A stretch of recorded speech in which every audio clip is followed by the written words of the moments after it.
All righty, and we are live.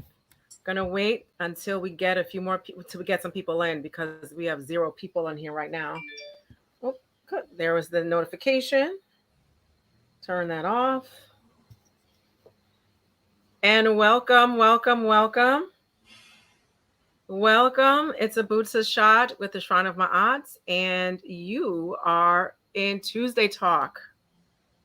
Come on in. I know y'all know who we have for a guest. I know you know who he is. See, I got a little thumbs up right after I said that. We all know who our guest is tonight. That's right.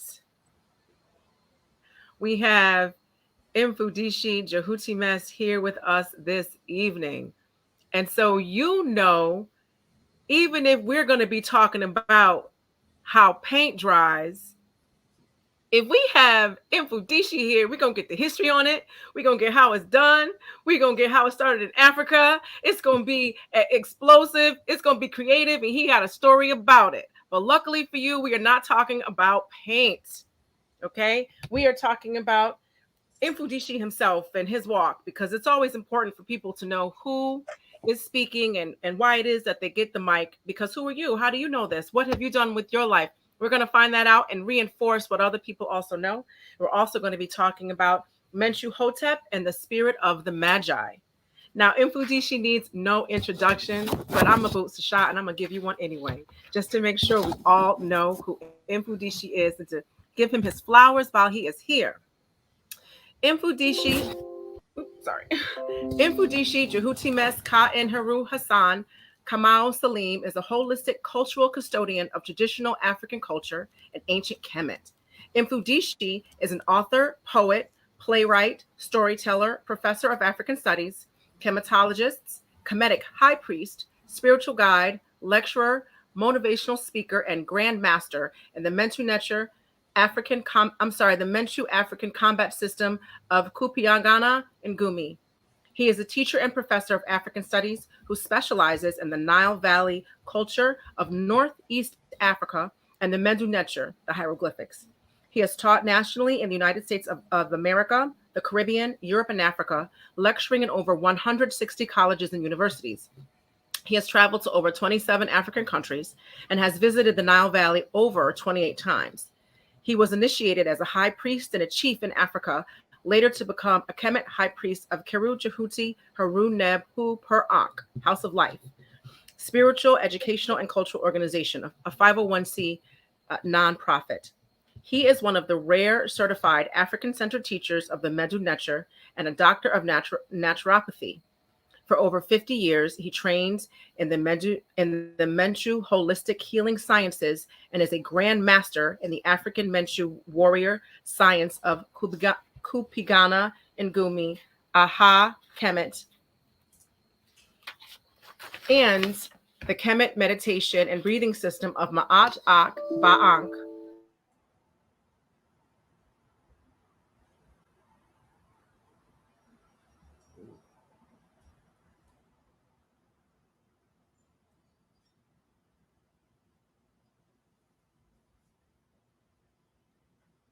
I guess my sister will be back shortly. Seem to be having some technical difficulty.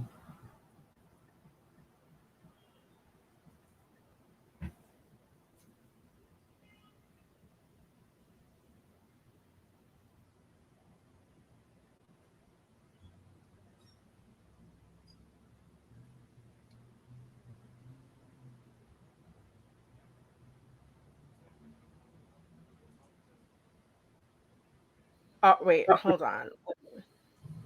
All right. I'm sorry, you guys. Okay. Listen, I live in the woods and something got disconnected, but you know what? Your girl is back. So I'm going to finish this bio and we're going to have a great rest of the night. Okay. So he also holds an 8th degree black belt in Shaolin Hung Kar Kung Fu. He is the author of several books. Kupigana and Gumi, Spiritual Warriors Are Healers, is a bestseller among African bookstores nationwide, and his book released in 2017, Menchu Hotep and the Spirit of the Medjay, and now Shemsu Haru, Menchu Hotep, and the Spirit of the Medjay, Book 2.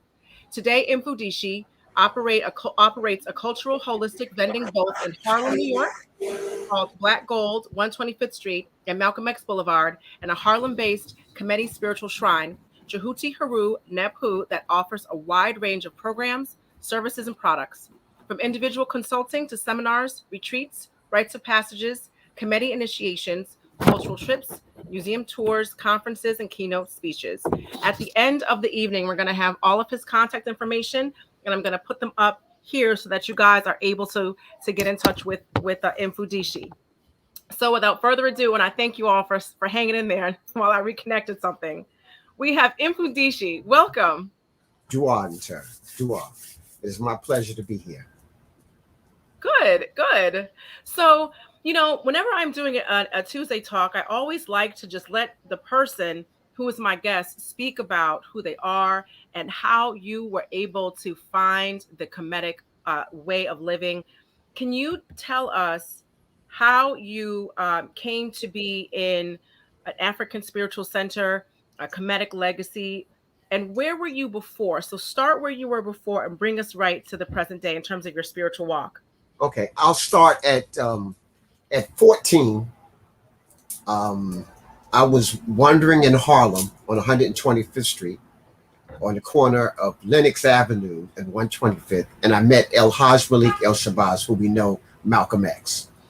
And he handed me a flyer. He said, "Son, you look like you got potential. You need to come to this meeting." And it was the founding of the Universal. I'm doing that thing on Marcus Garvey, so I got to confuse it. It was the Organization of Afro-American Unity. And so it was just being started. Malcolm was out of the Nation of Islam. He had went through this controversy and was on his way out of the country, visiting several African countries. So I was invited to come in. So I went to the meeting and I joined the organization right there. When first time I heard Malcolm speak, I said, that's what I want to do.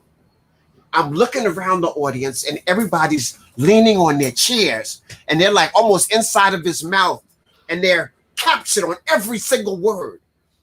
And I said, boy, I would love to have that effect on people. Look at him, and I was 14 at that time.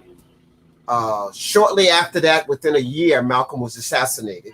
And I started an organization in Edison, New Jersey called Brands. Myself and my spiritual brother, Wayusi Salim. And Brands, we told everybody it meant Black, real, ambitious, natural, and smooth. So everybody wants to be smooth and Black. This is the Black Power movement. It's the middle of the 60s, right? So, but it really meant Black revolutionaries for a new society. But we couldn't tell any parents that, or we wouldn't have no members. So I wrote my first proposal. We presented it to the Board of Education. They liked it so much. I think we asked for something like $50,000 for the program, and they said that wasn't enough and gave us like $250,000. We got access to the school. I ran our first summer program. Kids would come in the morning. In the morning, they took Swahili. They took African history. They took a course called Kawaida.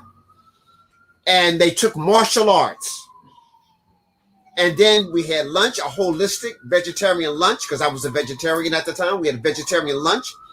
And then in the afternoon, they would go back to their community and clean up, pick up papers, help ladies go to the grocery store, check on senior citizens for the next 2 hours. And they got paid a stipend the whole summer. So that's how I really got started in that. Okay. When Malcolm died, Belozi, Ossie Davis and Ruby Dee kind of took me in. Wow. They were very close to Malcolm, right? Mm-hmm. So they kind of took me in and they introduced me to Belozi Harvey, who was the head of the African World Trade Center. And Belozi Harvey looked at me again and said, son, you look like you got potential. So I'm going to introduce you to Mfundishi Maasi, who was the bodyguard of Amiri Baraka, Amamu Amiri Baraka at Seafund in Newark, New Jersey. So I got involved with Bondo, Burmese boxing under Mfundishi Maasi, who was the first Mfundishi. He was given that title by Maulana Karanga, who was the founder of Kwanzaa. Okay. And he was a bodyguard at the Nation of Islam. And then for CFUN, when we were electing the first mayor, that was Mayor Kenneth Gibson, first black mayor here in New Jersey.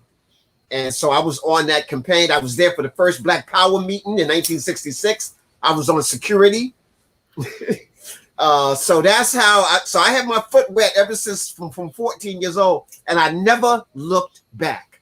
When I went on to college, I majored in African studies and in history. And then from there, I started teaching African history. In 1970s, I met Dr. Ben. And it was like no looking back, because I was an Africologist. I was just studying all of Africa.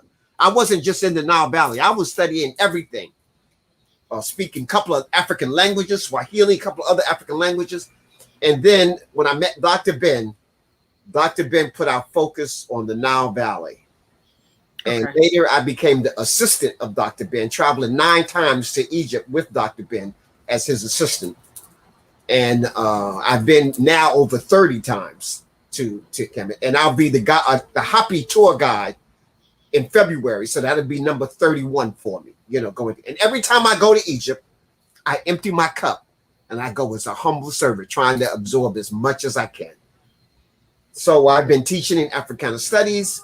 I've taught African history, African American history, and Medu Neter, which you know is ancient Egyptian writing, hieroglyphics. So I've taught a couple of other courses too, but my emphasis was there in Africana studies and then the Nile Valley. And actually the language class when I was at Essex County College was in the language department. It wasn't even in Africana studies. It was the language department, even though I worked with the Africana studies people. So I've been doing that since I graduated from college in 1971. And I've been doing that even before, from the mid 60s. From 1965 to now, I've been consistent with no time off. And you know what? And we believe it. And we know that you haven't missed a beat since 14. So were you Christian beforehand? No, you know what? My father was not a Christian. My father was traditional person from Africa, from Tanzania. My mother was a Christian, but they didn't have any, he let her do her thing and he did his thing. And every once in a while he would go to church with her.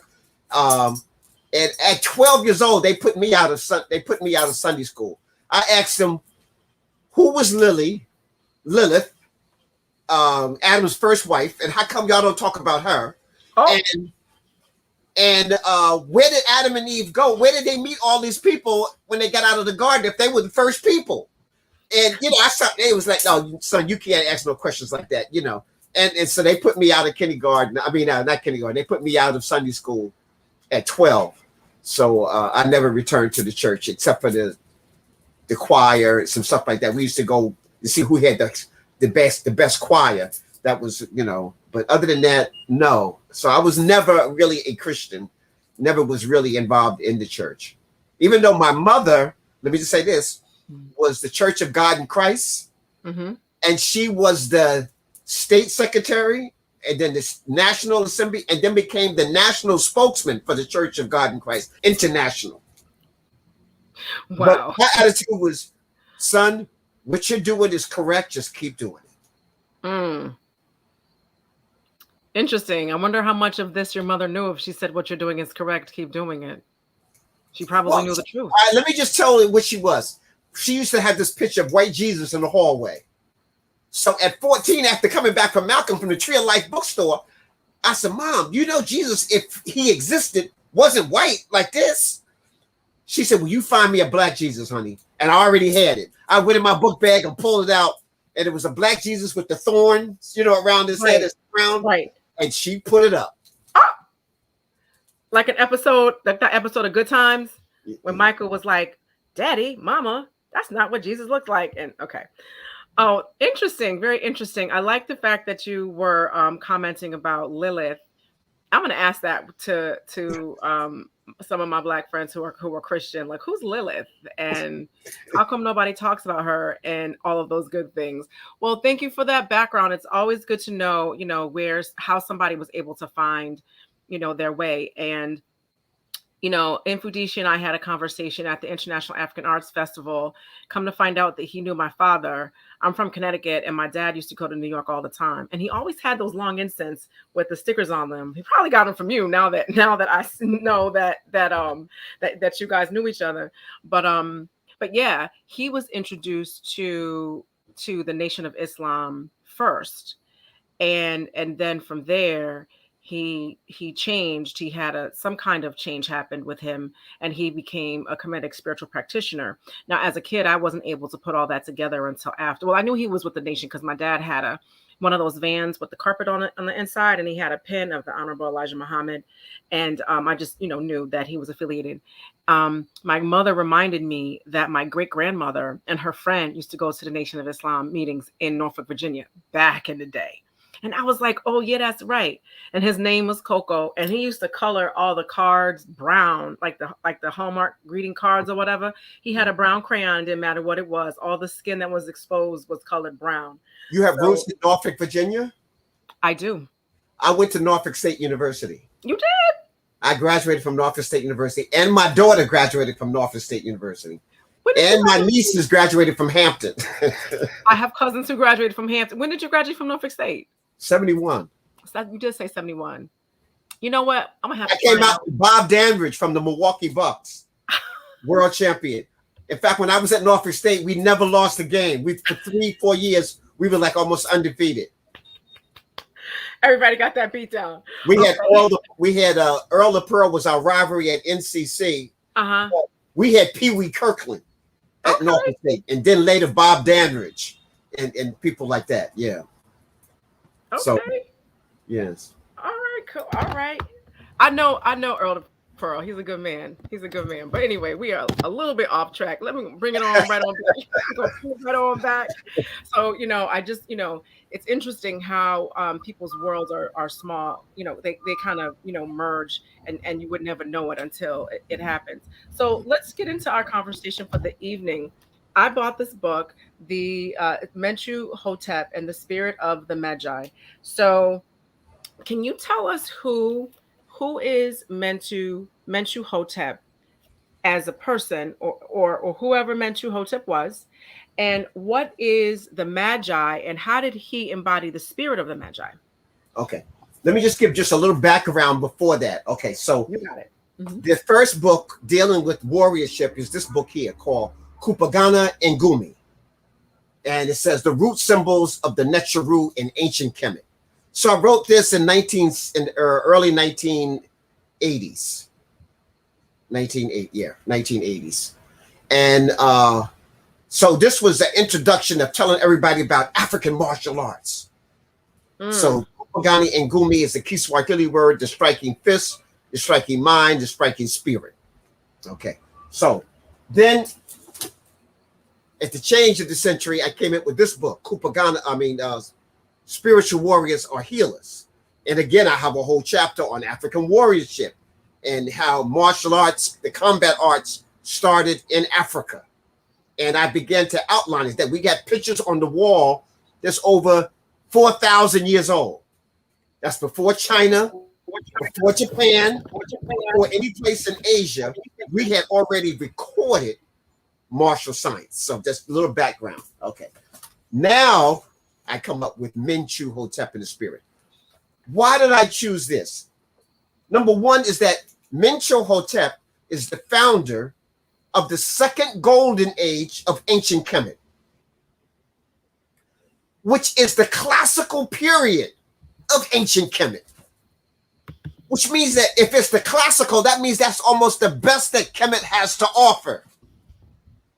The writing became the best during this time. The scholarship, spirituality as we know it in terms of the Kemetic legacy was formulated during this time. The idea of Amen being the head of the pantheon of the Necharu was introduced at this time. How many people around the world say amen or amen at the end of their prayers? Everybody. So that was introduced by Menchu Hotep, who made Amen the high Necha of ancient Kemet. And you had the great trinity of Amen, Mut, and Khonsu. Okay, so that was this divine trinity, okay, that took place along with Asar, Aset, and Haru. So Menchu Hotep is this powerful figure that nobody knows about. And if you look at his picture, you look how black he is. I heard a European tour guide say, oh, he wasn't really black. He was white. They only painted him black to keep evil spirits away. I said, well, must be no evil spirits around me, you know, and all the black folks I know. So, I mean, that's the misnomer that you get, the disinformation. And so now here we got Narmer united Upper and Lower Kemet for the first time. Menchu Hotep does it the second time. Iamus does it the third time. And Tahaka and the boys do it the fourth time. So we have 4 golden ages that have to be accented. And so the second one was so important. I said, I'm going to just dedicate. So I got every fact I could about Menchu Hotep. We have his mortuary temple in between the Valley of the Kings and the Valley of the Queens. The writings that was done was left behind because this is the classical period. All of the writings, he brought back the stories from the old period, the first golden age, and had them rewritten, just like Tahaka did in the fourth golden age. So here we got this classical period with one of the greatest warrior kings that has ever existed until we get to the 18th dynasty. And we don't even know nothing about him. I said, do you know Menchu Hotep? They said, oh, we know the Hotep part. I said, no, Hotep is somebody else. Okay. Menchu Hotep was the king. Okay. And so I wanted to pull the covers back. I wanted to expose our story to history. Malcolm told us, you need to know our story and you need to know his story so that you can get the story. Okay. All right. So I just need that. So that's what I wanted to do. I have a good friend, Edgar Ridley, who wrote the book, The Golden Apple, talks about symptomatic thinking versus symbolic thinking.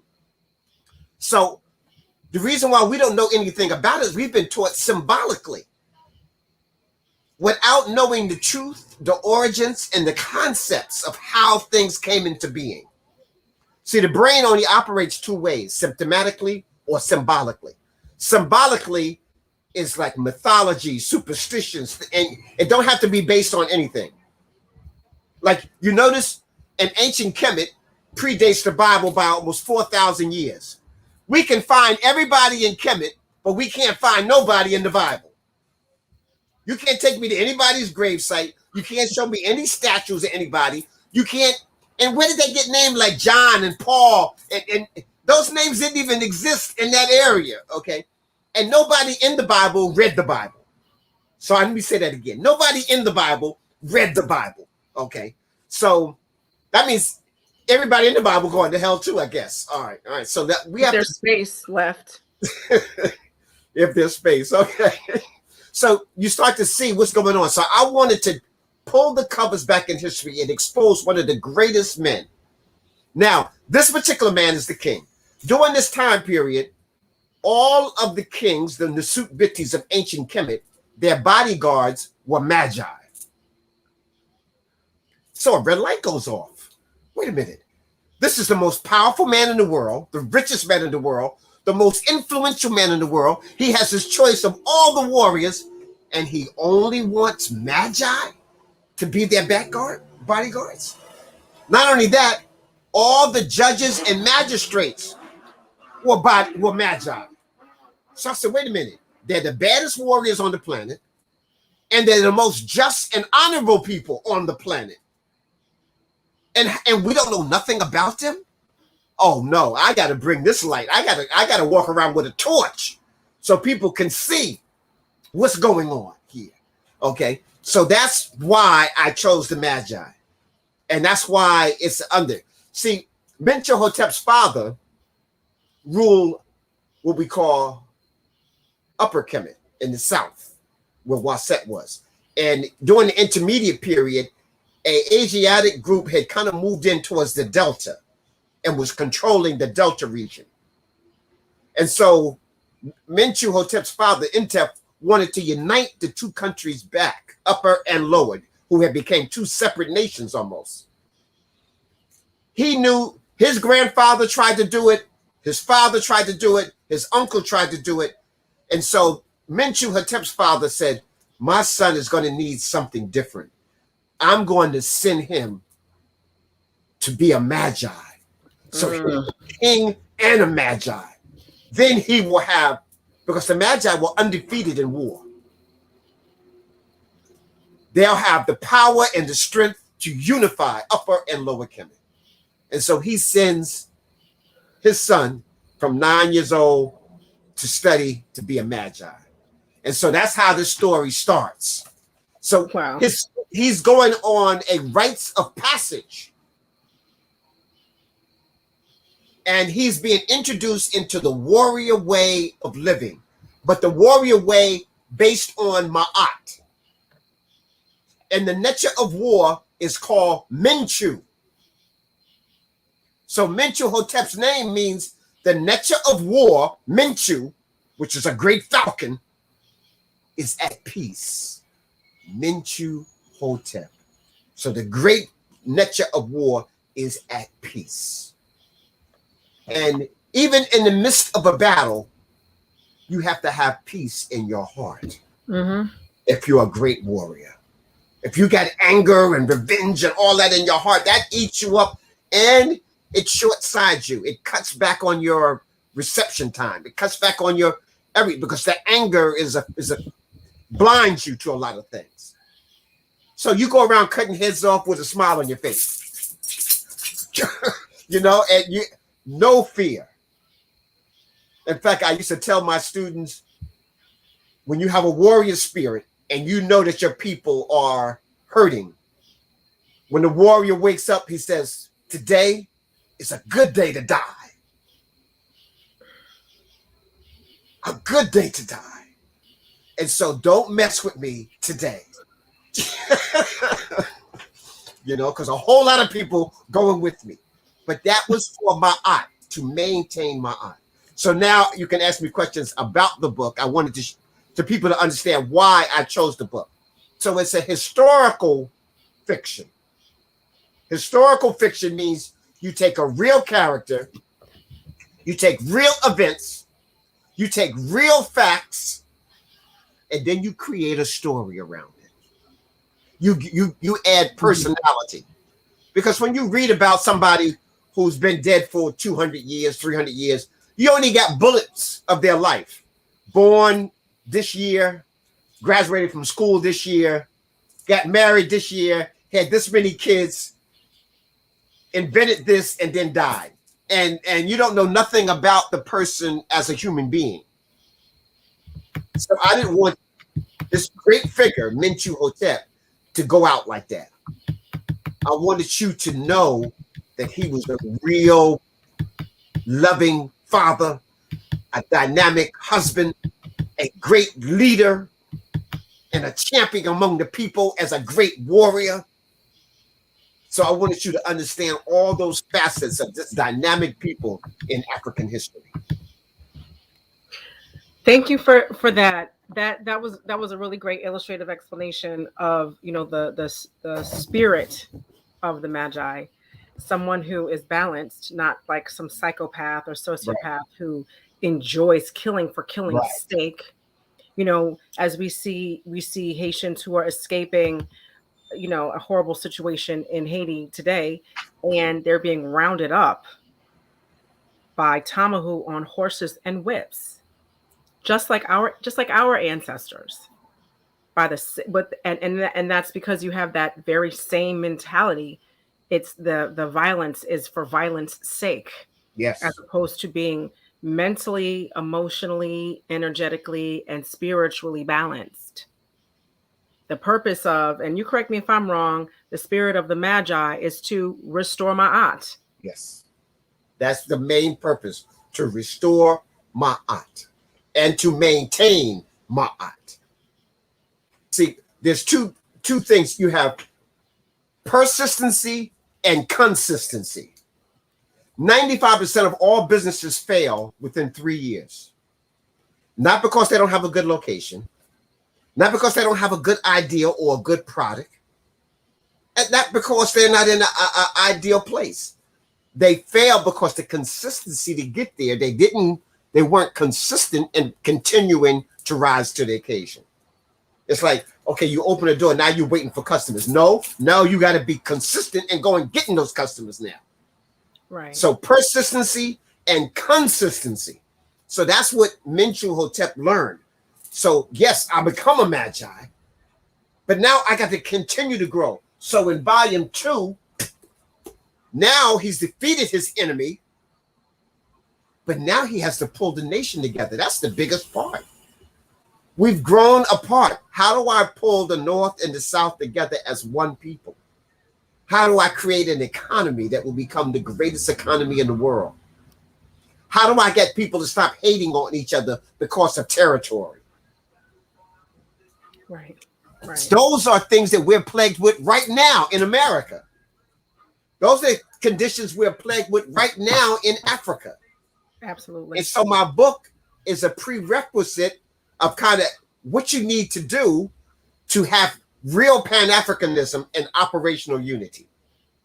You know, so, and Mfundishi and I did not practice this last line that he just said. Okay, I promise y'all. I'm going to take my word on that.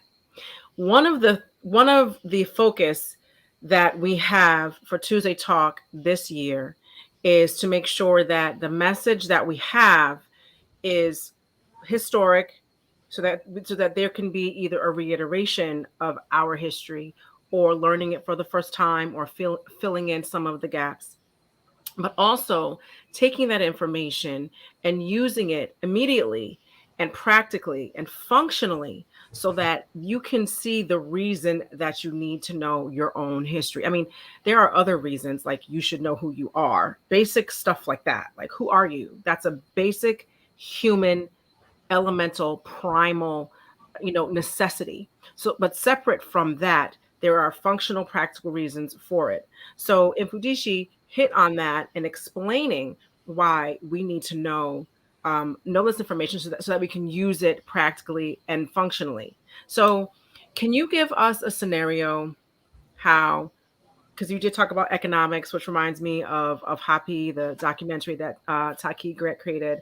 But can you give us another, like a practical example of how, or instructions rather, how a young Black man living in our world today, living in this country today, just coming off of Trump's presidency, going into Biden's presidency, which in my opinion, and this does not reflect the Shrine of Ma'at, just me, it's the same thing. As a matter of fact, in some regards, it's worse. I didn't see anybody on horses with whips with 45. Not praising him by any means, but this is awful. What is happening to our people, and we see us in these violent, horrible scenarios on a day-by-day basis. But we have to get up in the morning and get clean and go to work like nothing happened. So how do we use this information that you just told us in a practical way while we try to maintain Ma'at? Okay. One of the things that I try to stress in all the books that I've written is how to become captain of your own ship. Okay. Not your mate's ship, not your children's ship, not your neighbors, not your relatives. How to be captain of your ship. So I believe that we all are visitors here on this planet Earth. We come here to learn, to study, to share, to teach, to love, to protect the earth, and to complete our earthly mission. See, so let me say those again. So if you realize you come here to learn, so studying is important. What are you studying? You're studying the mineral domain, all of nature. The planets, the stars are minerals. The earth is a mineral. The galaxy is made up of minerals, and you're made up of the same thing. So you learn the mineral domain. Then you go to the plant domain, which sustains you in terms of nourishment, but it's also not only your fuel, it's your medicine. So you learn the plant domain. Then you learn the animal domain. All animals were here before we were. Animals are here to teach us how to survive and flourish in a particular area. If you're in the savannah, you watch the savannah animals where the greatest predators and hunters are. If you're in the tropical jungle, you watch the animals who are surviving in the tropical jungle, which is the most dangerous place where poisonous creatures are there. If you're in the desert or the Sahel, you look at animals that are surviving in it. You want water? You follow those animals that are living in the desert. How are they getting water? You see what I'm saying? But if you kill all the animals or eat them all up, you ain't going to learn anything. Because you ain't got no more teachers. Right. So, and we don't know nothing about. I saw a commercial one time where there was a mother with her daughter, and they were at the zoo, and there was a rooster there. So the mother looked at the little girl who's about maybe 3, and she says, "What's that?" And the little girl said, "Chicken McNuggets." She looked at the rooster as not as a live living being that has the right to live. She saw that bird as Chicken McNuggets. Okay, so you can see where we're at, you know? So this is a bit. So we don't know anything about animals. We're slaughtering them. We're enslaving them. And if people saw what a slaughterhouse looked like, they wouldn't be eating meat either. Okay, but anyhow, we won't go there right now. Okay. So now, here we are, the human domain, which is an extension of the animal domain. We're psychotic. We're enslaved mentally, physically, and spiritually because we don't know nothing about anything else. Right. We can't draw on the energy of the animal domain. We think drugs is what heals us. And we think pharmaceutical drugs, which is the 3rd leading cause of death, is going to cure us when it's not. You don't make money when you cure people. You got to make them a residual customer for the rest of their life. That's how you make money. Or you operate and cut them open so you can send your kids through college. Okay? So it's not about healing. It's a sickness industry. So we have to understand where we are here. So now I'm talking, I'm getting to where the young people. So if you learn that, if you learn about the mineral domain, if you learn about the plants, so you're also learning to be self-sufficient. And during this time of the pandemic, you need to be really thinking about how you're going to be self-sufficient. You're moving towards a cashless society where they can control everything about you. That's what the whole 5G is all about. The COVID is just an excuse of how we're going to get the stuff in you. If I say line up, I'm going to put nanoparticles in your body to make you an AI so that I can read your mind and control every thought. How many people are going to line up for that? No. I mean, a few probably would run and line up, but you wouldn't have masses lining up. But if I scare you and say, oh, we got a disease that could destroy everybody on the planet, you got to take this shot to stay. Now, I use that as my vehicle to disseminate other programs. So that's whenever there's a hoopla up here, something is happening underneath. And that's what's happening underneath. Control of people's mind. Seshat, have you ever read a book when you're coming up called 1984 with Big Brother? I read that book in the 8th grade. It was mandatory reading, and I was so scared. I used to read it like this. George Orwell creeps me out to this day. Yes, Orwell. Yes, I had to read it in the 9th grade. It was mandatory reading, right? And I was saying, oh, this ain't gonna never happen. Right now, this is Big Brother on steroids. Okay, so this is about control. So now, young people, your parents probably told you what their grandparents told them. And they said, get a good job. Get a good education so that you can get a good job. I'm glad my parents didn't tell me that. Okay. But that's usually what we got. And what we meant by a good education is a good European white education. Right. The whiter, the better.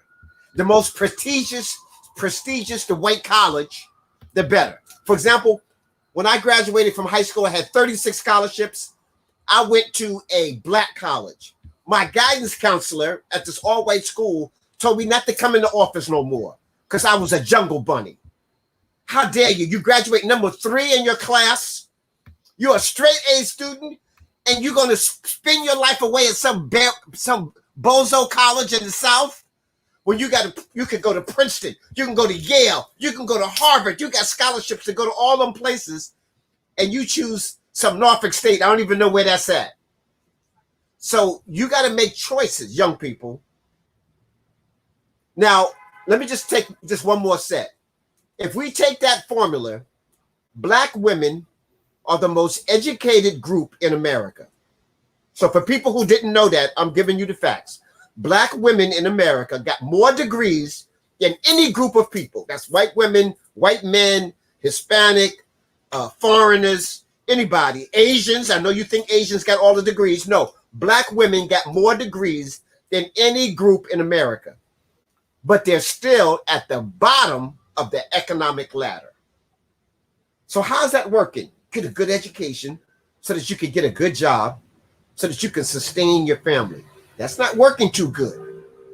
So we need another formula. So I'm telling young people, first of all, you don't need a white education. You got to get a new education. You got to get an education that will see us up. It says mineral domain, plant, animal, human, and spirit. You got to have an education that gives you a degree of mastery in each one of these fields. Minerals, plants, animals, humans, and spirit. You got to be a master in each one of those areas. Then you got to know, what is your life's purpose? Why will you sit here? What skills do you have? How can you use that to sustain yourself and your family? So your education is around developing your mission. So the education you need, and you want to be self-sufficient. So you're leading, you need to know how to be an entrepreneur. You need to know how to invest and how to use money to work for you. That's not being taught. Even if you got an MBA, you're just middle management for corporate America. You don't know how to run your own business. And so this is important. So young people, I'm going to give my children as an example. My daughter graduated to Norfolk State University. She went to a Black college so she can get some love. Then she went to a white university, University of Houston, got her master's degree in culture anthropology, graduating at the top of her class. Now she got certified under me as a crystallologist and a crystal healer. So now she's able to work from home and can make 6 figures easy. My son is a master chef. So what we did, by the time he was 8 years old, we knew he wanted to cook. So instead of sending him to regular high school, I sent him to a culinary arts high school, a Vo-Tech high school, mastering in culinary arts. Then he went to a culinary arts college, a Black-owned culinary college, where he got his associate degree, graduated towards the top of his class, and got a full scholarship to Johnson in Wales, one of the most prestigious culinary arts schools in the world.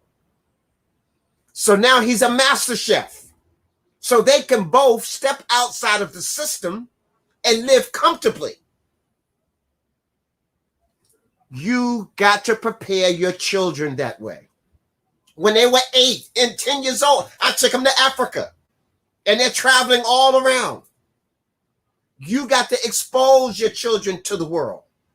You're the one that takes them to the museum. You're the one that has to take them to the festivals. You're the one that have to expose them to Black businesses. Buy Black, think Black. Well, you heard Professor James Small talks about we would be the 16th wealthiest nation in the world. That's how much money goes through Black hands. But we don't control the politics, the economics, or the culture of our community anywhere in America. So it lets you know we got the wrong formula. So young people, your politics is Ma'at. Your culture is African. And your economics is like the Unjama cooperative economics, where you build and maintain your livelihood together, your stores and shops together, and we all profit from them. And you learn to invest in Black businesses, Black projects. Europeans rich spend their money with Europeans. Asian rich spend their money with Asians and Europeans. African rich spend their money with Europeans. There's something wrong with that formula. We got to change that scenario. Our wealthy Africans need to invest in governance, which is Ma'at. Culture. Culture is your medicine. If anybody listened to my last Mfundishi Speaks, I talk about culture is your medicine and your lifeline. If I separate you from your culture, then you are destined to fail. And your culture, your people will suffer. When they asked, there's a great book by Trusella Houston called The Wonderful Ethiopians of the Ancient Kushite Empire. And when they asked people, well, what happened to these great Africans that started Canaan and Babylon and cuneiform and all of this? And the great wise men said, they lost their culture and they died. Let me say that again. They lost their culture and they died. Black people, culture is your medicine. African culture for African people, home and abroad. Your spiritual system has to be based on your relationship to the mineral, the plant, the animal, the human, and the spirit domain. Religion was created to control your mind. It's a box, and it puts you in a box, and each box is at war with the next box. And each box claims to have the only real God. Anytime somebody tells you that their way is the only way, get away from them. A circle with you in the center means that there's 360 different ways to get to that center. I'll say it again. You're the center of your universe. There's 360 different ways to get there. Not one way, not one religion, not one book. Diversify. Broaden your. We introduced, ancient Kemet introduced to the Greeks liberal arts. Liberal arts is just what I got on the board here. Liberal arts means that I'm going to learn a little bit of all these things that we need to survive. I'm going to learn how to write. I'm going to learn a language. I'm going to learn farming. I'm going to learn architecture. I'm going to learn warriorship. I'm going to learn a little bit of all of these so that no matter what happens, I can survive.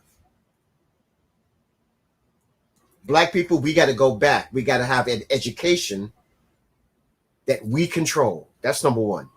Would a rabbit send his babies off to fox school? I don't think so. And if he did, and they came back as rabbit stew, then you would be responsible. And anytime the fox gives a rabbit a Nobel Peace Prize when there is no peace, then you know that the rabbit must have done something on behalf of the fox. So now let me put this in, I'm a storyteller. So let me put this in relationship to America or the world. Every black person who received the Nobel Peace Prize when there was no peace among his own people, meaning that whatever they got the prize for, it was for helping their enemy continue to oppress people. Think, the first person was Desmond Tutu, a Catholic priest in apartheid South Africa.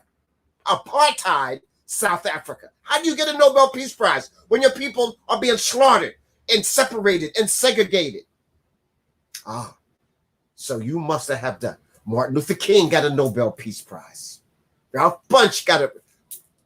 Even Obama, when soon as he got elected, got a Nobel Peace Prize. And he did almost nothing, passed no laws that help African people. So whenever a black person gets the highest award that the Europeans have for peace, and there's no peace among us, then you got to use some symptomatic thinking. Well, symptomatically, they did something So whatever they did had to be advantageous to the oppressor, to the colonizer, to the people in charge. So, brothers and sisters, when I wrote this book, Spiritual Warriors Are Healers, I was trying to develop concepts that will help you become the captain of your ship right now. This is the year 6262, not 2021. That's based on some Gregorian stuff that don't even make sense. This is the year 6262 when Narmer united Upper and Lower Kemet to develop one nation state, and we are the product of that. That ushered in what we call modern civilization today. Okay, so we have to define things from our story. So we got to take control of our own educational system. That's why in Ghana, I'm involved in building an African school, a whole school complex. I'm involved in building a healing center. I'm involved in building a cultural center. And we have a 100-acre farm. So you got to practice what you preach. You got to be able to feed yourself. You got to be able to build. Garvey came here because he was imitating the Tuskegee machine. Booker T. Washington had a self-oiling machine in Tuskegee. They made the bricks and then built their own buildings. The architects took classes and became certified from their school. They ate the food from their farm, breakfast, lunch, and dinner. Their seamstress sewed their uniforms and their clothes and sold them in their bookstore and in the community. They educated their teachers, so when they graduated, they came back to teach. You got a self-fulfilling prophecy here. What goes around comes around, but you're in control at every level. So therefore, you control the governance, you control the economics, and you control the culture. That's what Garvey was trying to do. That's what some of the greatest leaders that we have today was trying to do. The Honorable Elijah Muhammad even had that program when he had your grocery store, your bean pie, your restaurant, and was buying up all this farmland. Unfortunately, the nation has switched their gears a little bit, but initially it was an offshoot of Marcus Garvey. And so my book is showing you, again, how to go through a rites of passage. How do we make men responsive to men? How do we make women responsive to women and family? How do we keep the strongest? This Ankh is about the union of the woman, the male, and the children, the family. How do we sustain this? We can't sustain this if 80% of our men are homosexuals or having homosexual experiences, and a large percentage of our women were lesbians or gay or bisexual. Then you're going against this concept of the Ankh. We have to uphold this. It's got to be part of your educational system. It's got to be part of your spiritual system. It's got to be part of your economic system. It's got to be a part of every system that you know. How do we sustain eternal life? So I'm hoping you'll read the book Menchu Hotep in the Spirit of the Magi. Let me just outline real quick the chapters. The introduction first, I paint the picture of what was going on in ancient Kemet when Menchu Hotep during his time period. So I paint the picture of how the first intermediate period came in and then how they took him out of it. Then I take you on a journey of the rites of passage of Menchu Hotep.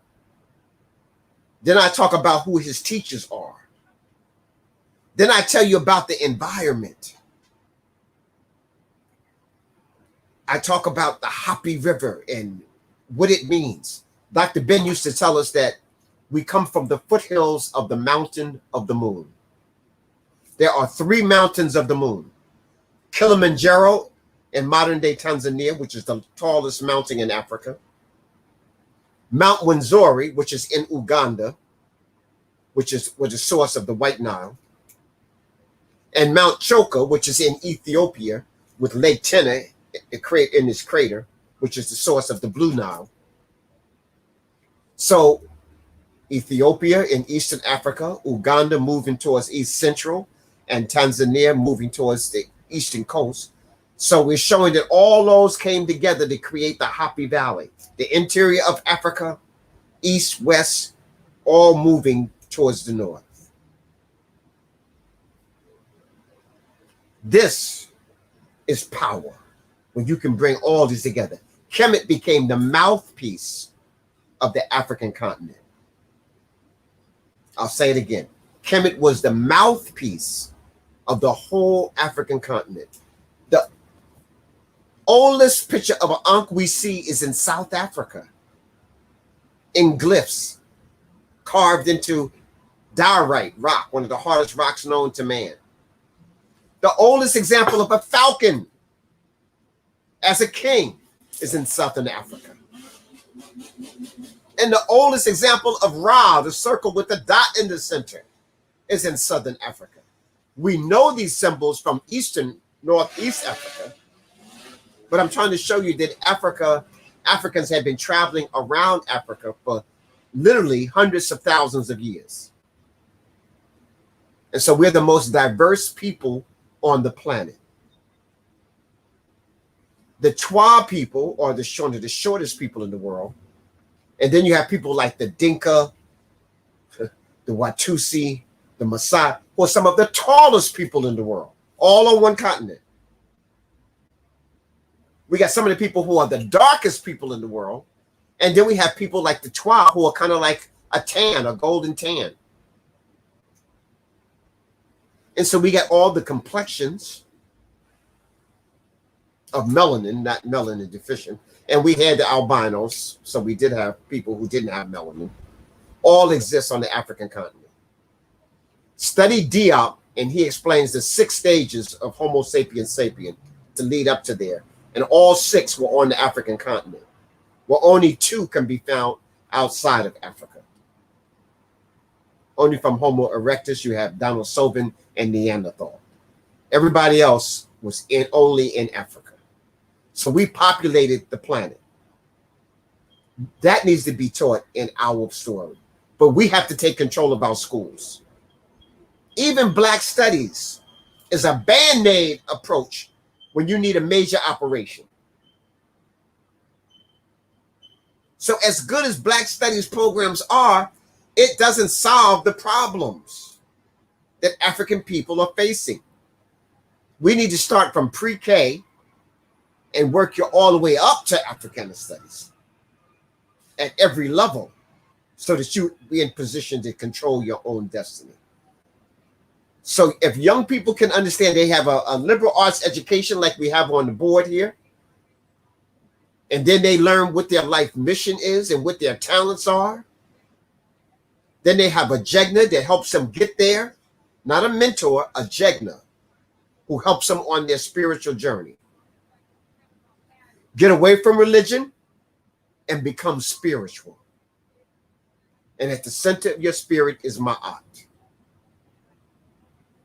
If we do those things, then we as an African people can begin to flourish again.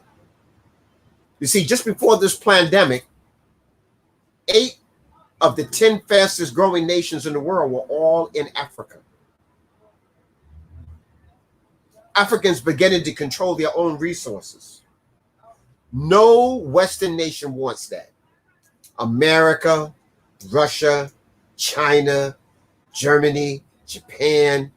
No European country wants Africa to be self-sustaining and in control of their own resources, because they want our resources and they want it for free. And the only way they can get it for almost free is if they can control and destabilize us.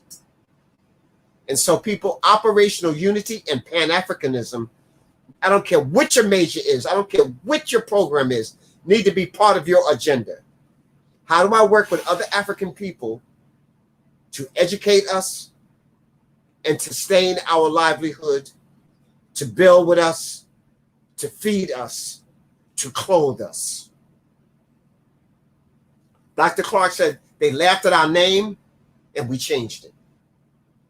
They laughed at our picture of God and our spiritual system and we changed it. They laughed at our clothes and we changed them.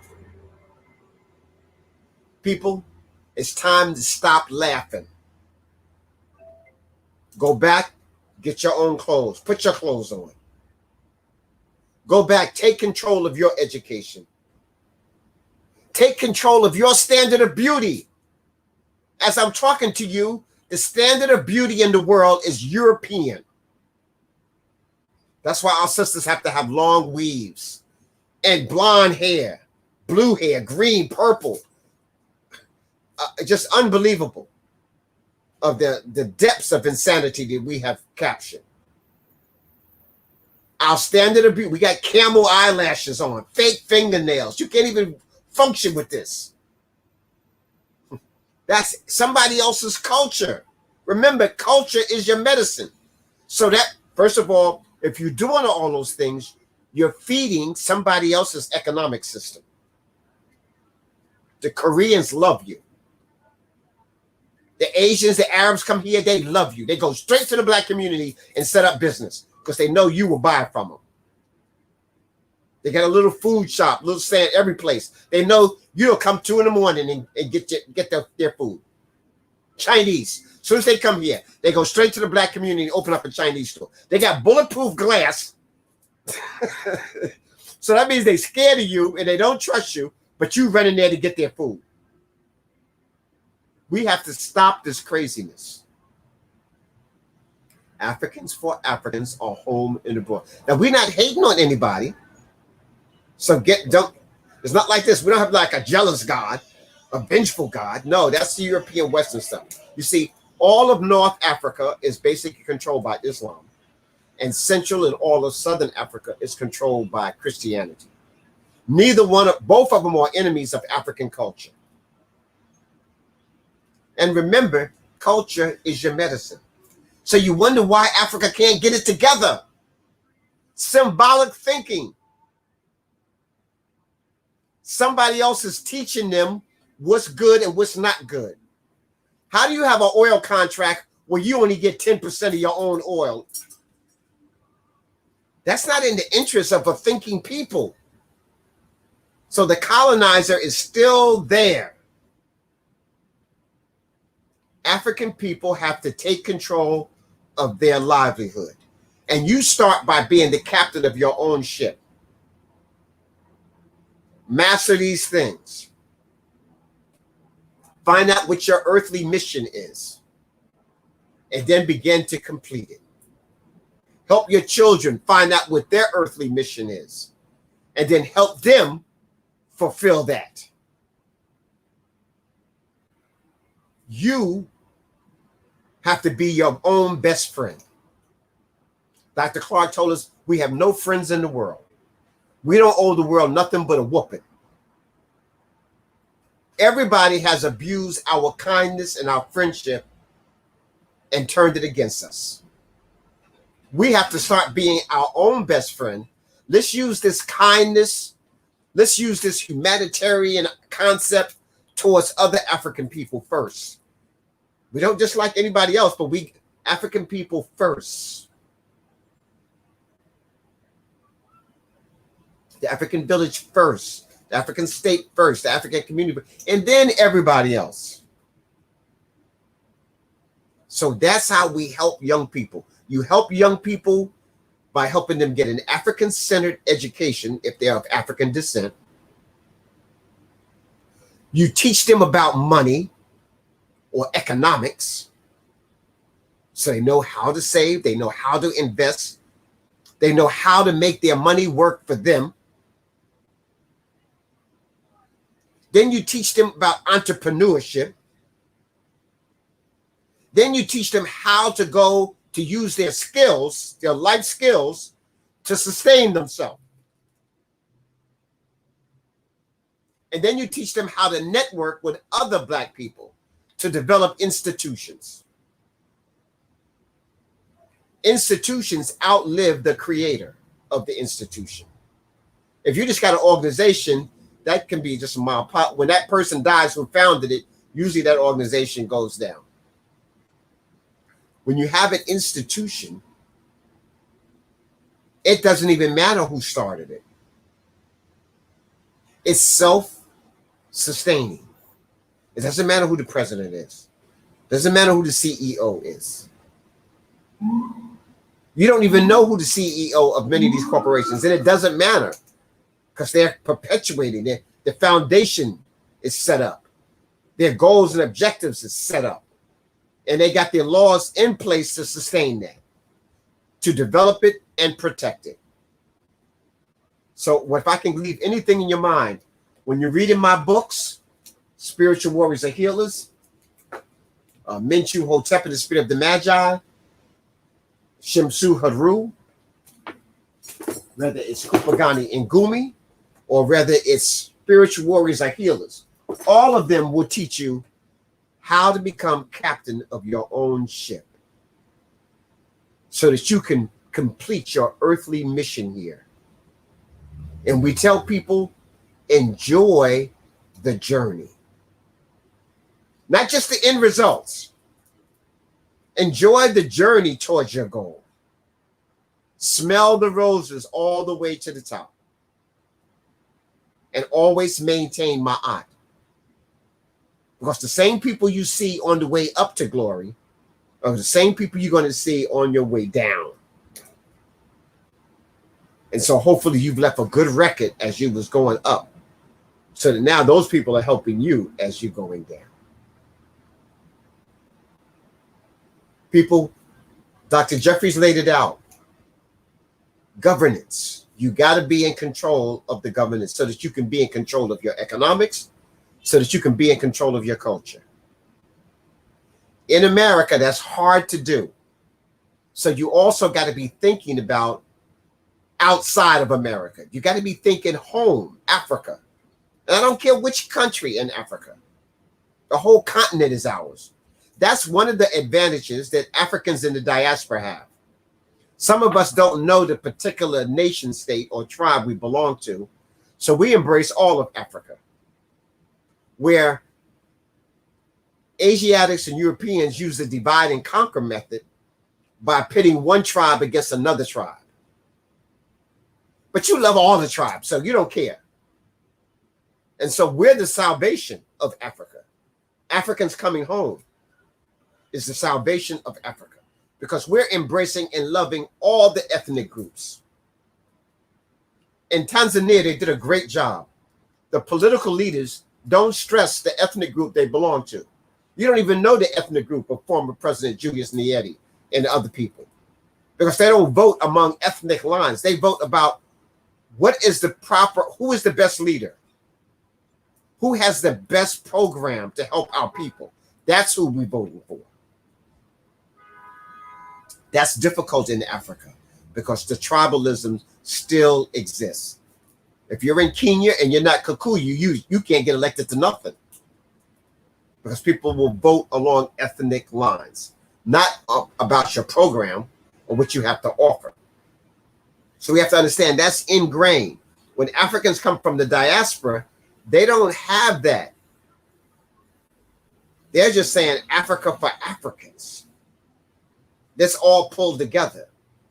Let's all be one. Kwame Nkrumah, first president of Ghana, made a tremendous statement that I use all the time. You're not African because you were born in Africa.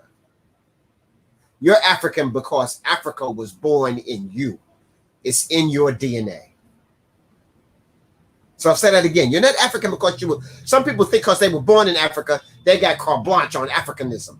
No, you could be the biggest Tom on the planet, born in the heart of Africa. Okay. You are African because Africa was born in you. It's in your heart. It's in your mind. It's part of your culture. It's your spirit. It's your ancestral connection. You got to put all those together. That's what make a dynamic people. You show me a people that's disconnected from their ancestors. You show me a people who don't know their history. I'll show you a people that's enslaved mentally, physically, and spiritually. I'll show you a people that's wearing somebody else's clothes. I'll show you a people that's eating somebody else's food. I'll show you a people that probably has the worst health. I'll show you a people who are not in control of their own communities. That sounds familiar, don't you? And so we know the formula. It's like the whole Willie Lynch thing. If you know how your oppressor has oppressed you in using these concepts to divide you, then you know how to unprogram yourself. They can't use old against the new, the young. They can't use dark skin versus light skin. They can't use the wealthy versus the poor. They can't use male versus female. You cut through all of that. We are one people, no matter what your particular, how much melanin you got. We all are an African people. And we have to be our number one fan. We have to embrace our culture. And we got to change the way we think. We got to think symptomatically. What is the root? Why did that come into existence? What is the science behind that? What is the best way to do that? And is it based upon the truth? Or is it just somebody's hearsay? Like right now, I think the COVID shot is the biggest dose of Kool-Aid the world has seen since Jim Jones. The COVID shot is, to me, it's like drinking Kool-Aid. Okay, so I won't bear too much on that. All I need to say is take control and be the captain of your ship. When you read the books, Menchuhotep and the priest and the wisdom teachers are dropping knowledge on Menchuhotep, I wrote it so that they're dropping knowledge on you. When a light goes in Menchuhotep's head, a light should be going off in your head. Use this book to help liberate yourself. Mfundishi. So I got booted out and went all the way to Africa and back, trying to get back in. And I just got back. We had a good time. I never missed a beat. I never missed a beat. And you never missed a beat. You never missed a beat. And so I was watching you on Facebook. I'm like, I'm going to just chill and get my own lesson. So that's how you know when you are the grand master teacher, when you don't even need nobody else. So, you know, I just want to say that I was trying to get back in, blah, blah, blah. Then I was just like, I'm about to get this lesson for myself. But I didn't just want to, you know, leave you abandoned or whatever. No. I got back in, and it looks like I jumped back in right on time. I want you to finish your thought and finish what you're saying. I just want to let you know I'm back. Okay. Again, I was trying to make sure I left some solutions. See, we all know what the problem is. I want to make sure we had some solutions. That people, ma'at has to be in the center of your heart. That's right. Truth, justice, righteous, harmonious balance, reciprocity, right order. That needs to be at the center of your heart. So that everything you do is based upon how do I create ma'at and how do I maintain ma'at. So that has to be at the center. If that's at the center of your life, then everything that you do is going to be good. That's right. Everything you do. Just think about next to naturalness is cleanliness. So you don't worry about COVID if you're living by ma'at. Okay? You're practicing your cleanliness. You're practicing your herbs. You're practicing good thinking. You have no fear. So your immune system is operating at its very highest. And you surround yourself with people who are thinking the same way. Then you're not worried about the pandemic. Focus. Mm-hmm. Focus. You see, America is a penal colony. I know you don't want to hear that. You love the red, white, and the blue. And actually, America even got the colors red, white, and blue from Kemet. That was ancient Kemet's colors, red, white, and blue. Wow. Okay, so I'm just trying to let you know, America was supposed to be Kemet of the West. That's why Washington, D.C. was 10 square miles. One head, and the Potomac River acted as the Hopi River. On the west side, you have the Arlington Cemetery. On the west bank of the Hopi, you have the Valley of the Kings. On the right side, you have all the great temples. And the right side of the Potomac, you got the White House and all of the Congress and all of the temples. It was between Virginia and Maryland. Virginia stands for the Virgin, and Maryland, Mary. The Virgin Mary gives birth to the new nation. So we're imitating ancient Kemet. So I know y'all, there he goes with that Kemet stuff again. Yes, it's the foundation of civilization everywhere. Period. Right, everywhere. So you can call me a hotep if you want. All that means is I'm about peace. That's right. You can't use a good word to make it sound bad. So yes, people, learn your culture. So I push the Madu Necha. And towards the conclusion, let me show you why I push the Madu Necha as opposed to just learning any African language. I've traveled around to almost 30 African countries, 28 to be exact. And I noticed that people are still speaking their own language, but they're crazy still. So just speaking your own language, don't straighten up your mentality. You just be speaking Swahili and be crazy. You speak Yoruba and you crazy. You speak in Arabic and you crazy, okay? All right? So just learning an African language isn't going to help you. What I found out is that when you're learning Madu Necha, you learn about the mineral domain. You learn about the plant domain. You learn about the animal domain. And you learn about the human and the spirit domain. So those domains I got up on the board are all being taught in the Madu Necha. And you're learning symptomatic thought before you get to symbolic thought. We use the falcon as the great king. So somebody said, come on, Mfundishi, that's symbolic thinking. I said, wait a minute. You have to read the image symptomatically. And so the falcon is the fastest creature on the planet Earth. 285 miles per hour as the pelican falcon swoops down on its prey. It flies higher than any bird or any creature on the planet. When there's a storm, every creature seeks shelter except for the falcon. He can fly above it. He can go underwater and catch a fish in his talons. And he comes out of the water, aerodynamics dry. Water can't hold on his feathers. So you can't hide. You can't run. You can't escape. He's the only creature that can look directly at the sun. That's like looking into the face of the creator. And so now, symptomatically, I understand why I have this symbolic image of the king as a great falcon.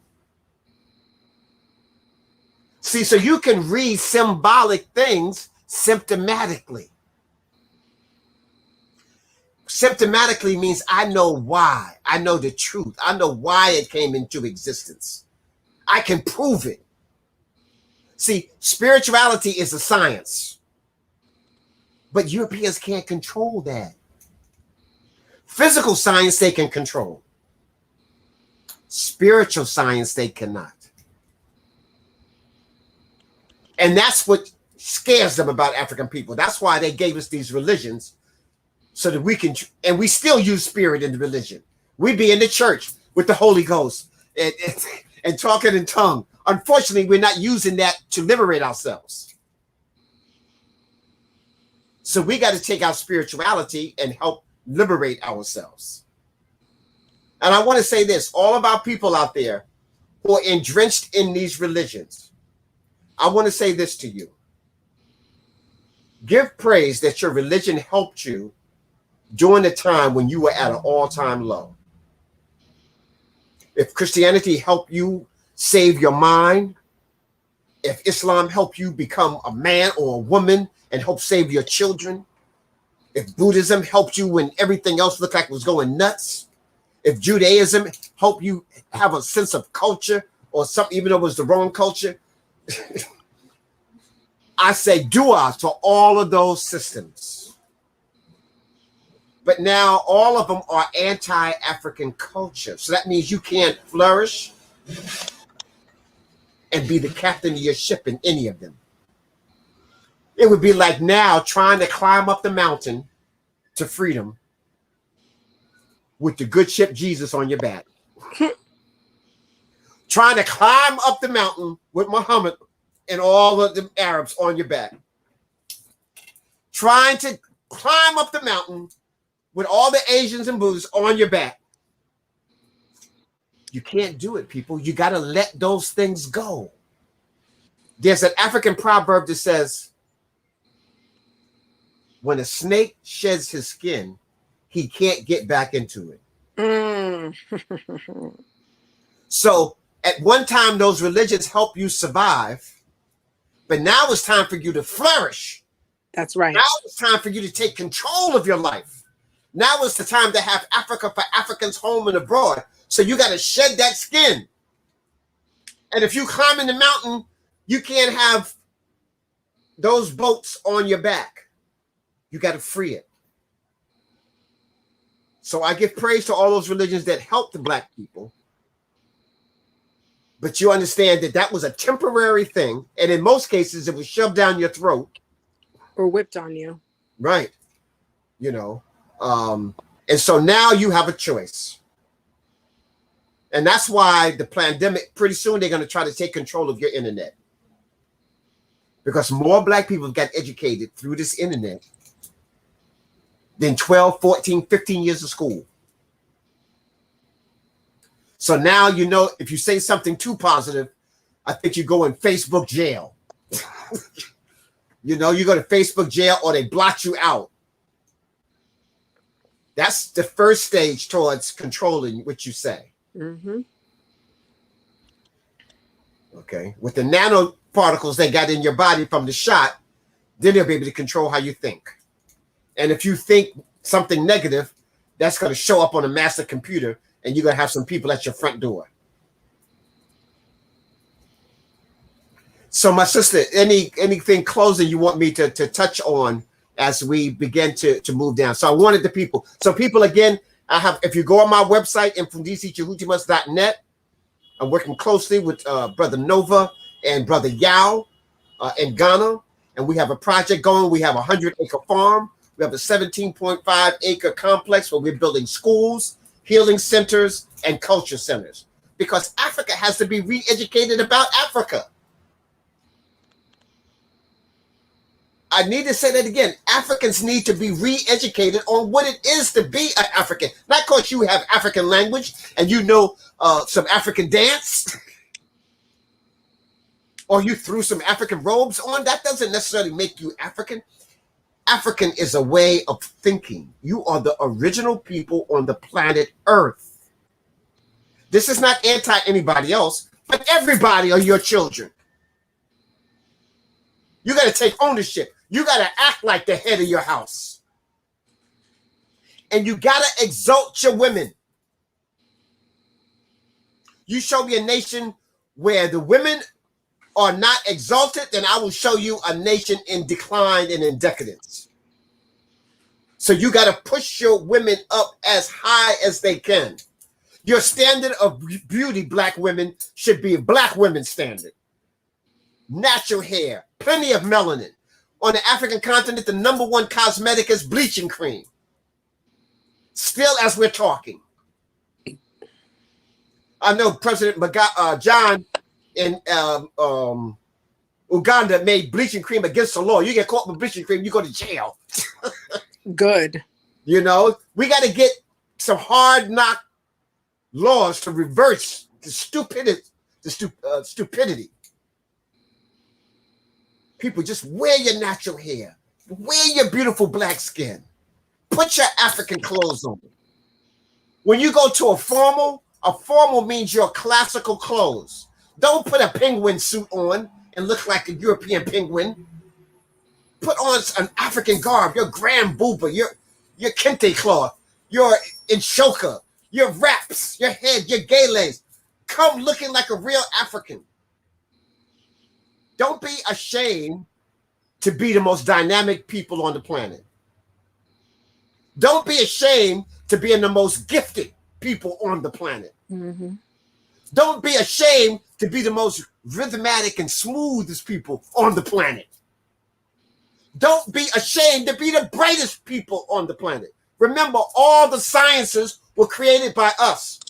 Remember, the Greek society is the first European civilization.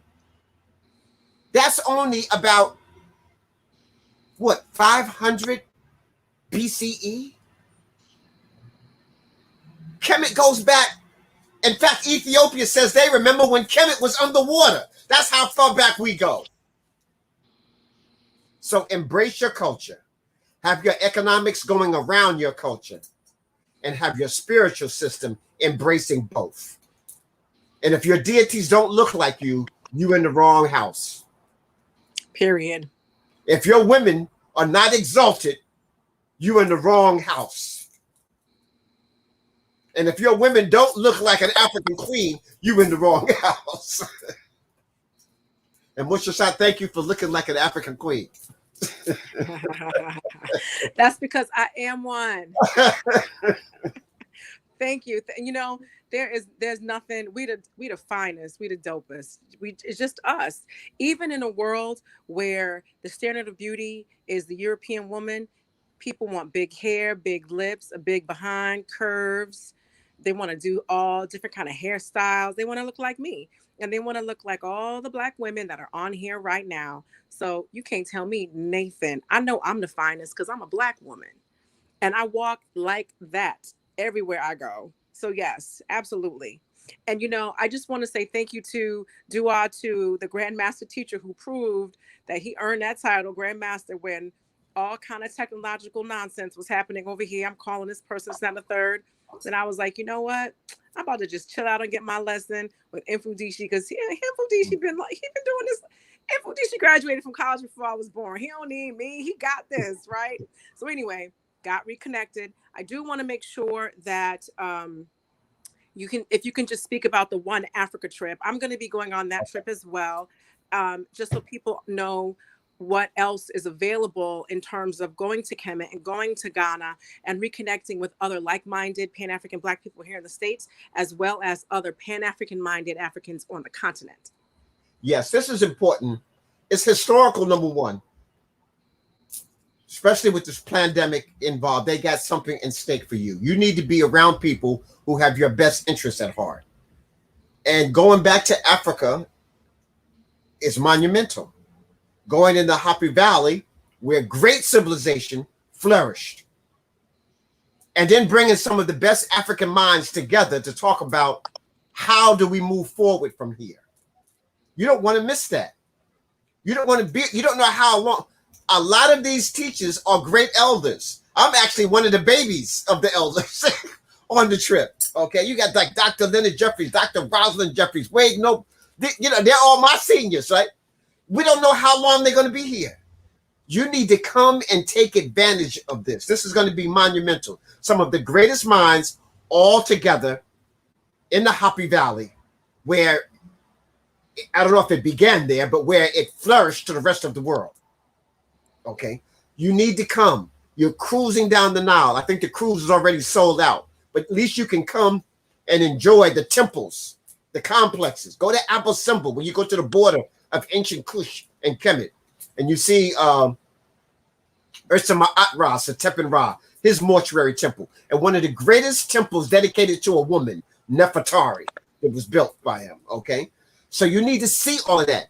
The conference is going to be held in Aswan. That's where all the Africans, the Nubians, are, in Aswan. And you go to the Nubian, culture center that they have there.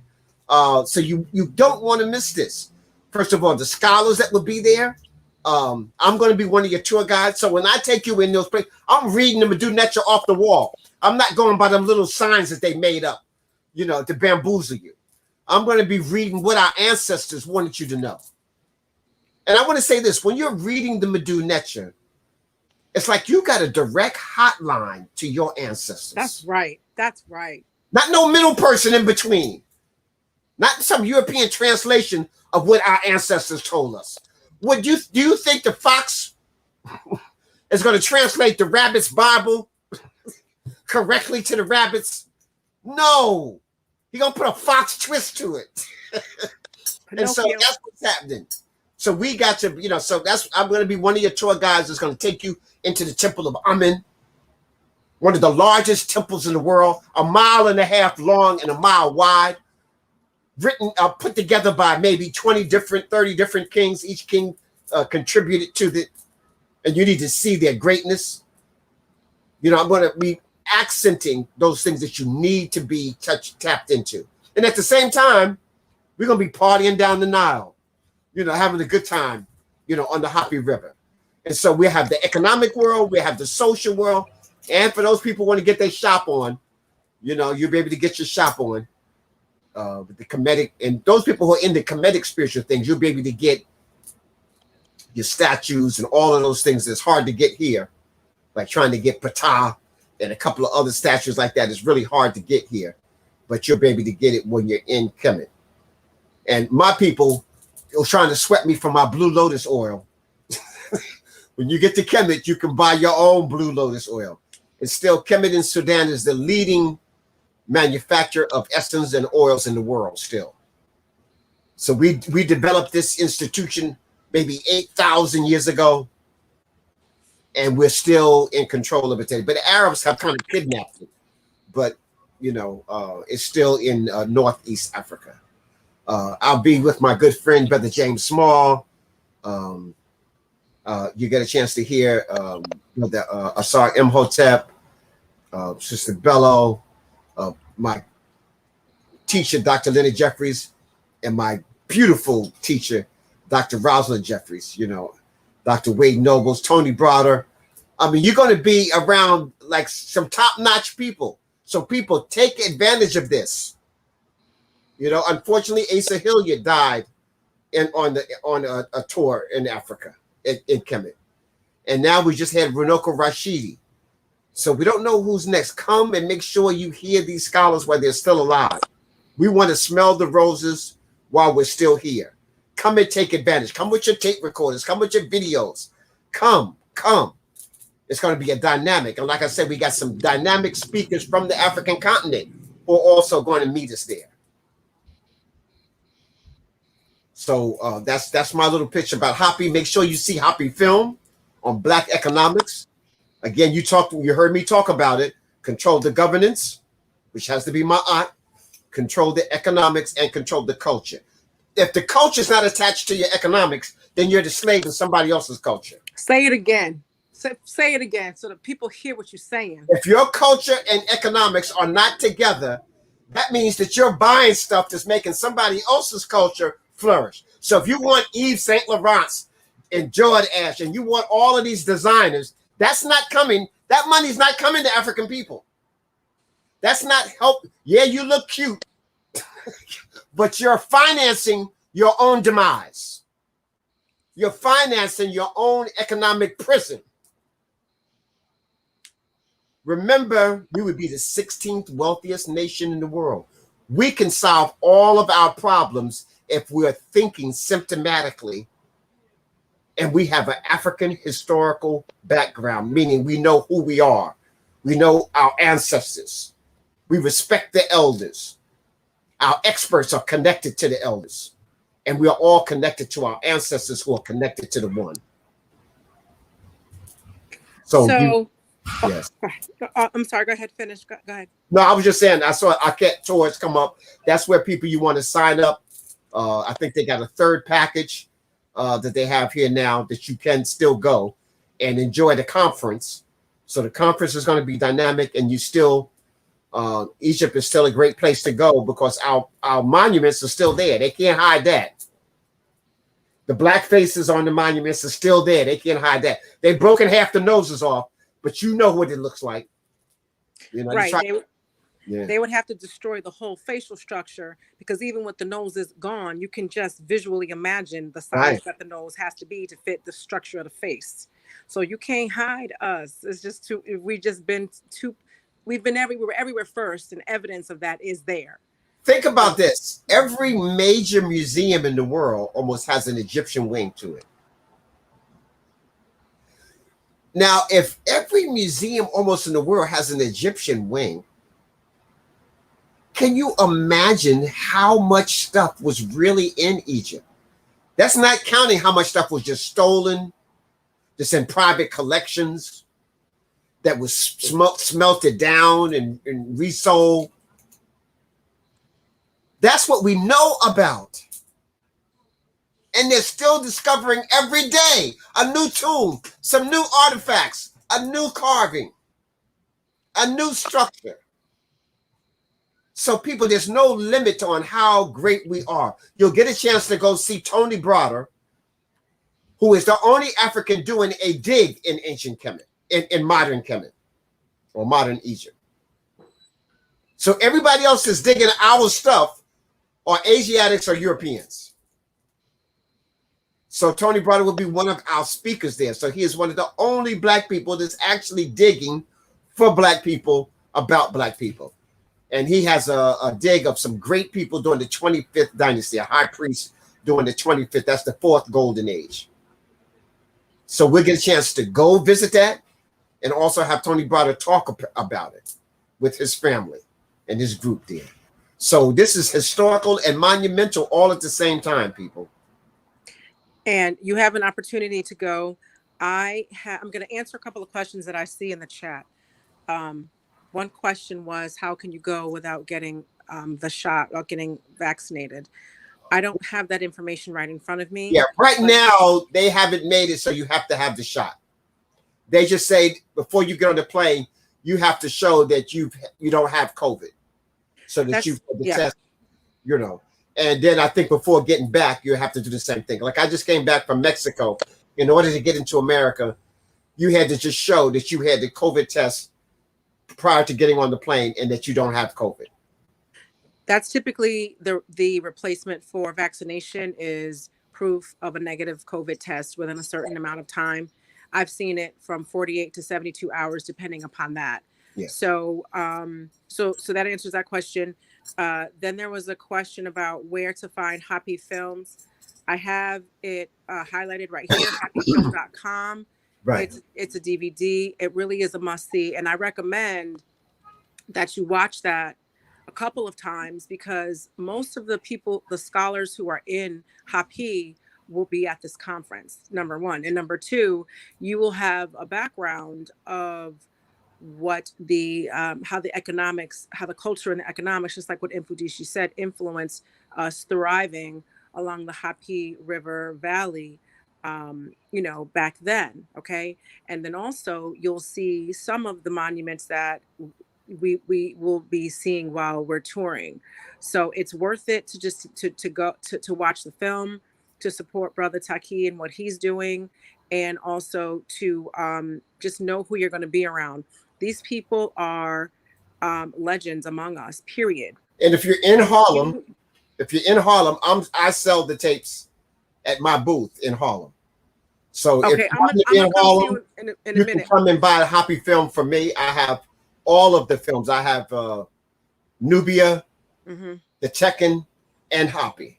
All were developed by Taki. So you can buy them at my booth on 125th Street. Now, so I'm glad you mentioned that.